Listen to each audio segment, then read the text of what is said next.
The third change related to the risk management framework is about the default fund contribution determination. Currently, the base contribution is determined by the turnover margin and additional financial collaterals. From 1st of August, we dismiss this additional financial collateral element from the calculation.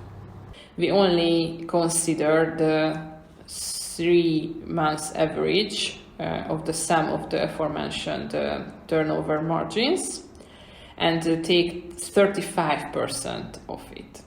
So the additional financial collateral will be dismissed from the calculation and only the turnover margin will affect the base contribution. And last but not least, we would like to provide some information about stress testing.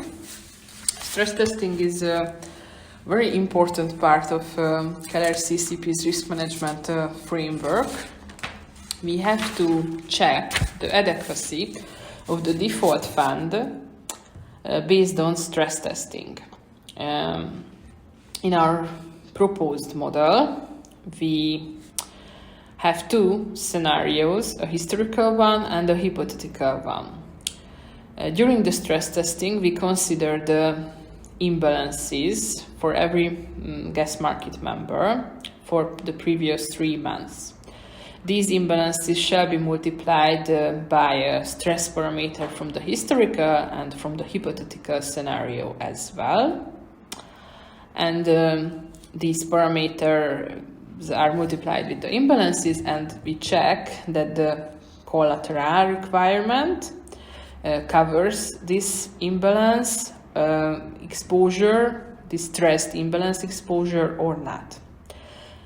And the default fund has to cover the biggest, so this way calculated exposure, or the second and third biggest exposure, which is the highest, the first one, or the sum of the second and third.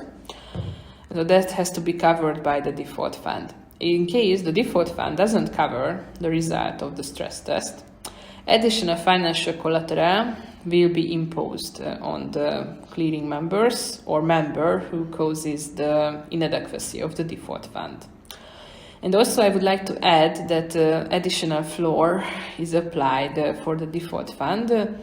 We calculate 99.9% historical value at risk value based on the uncovered imbalances for the market model.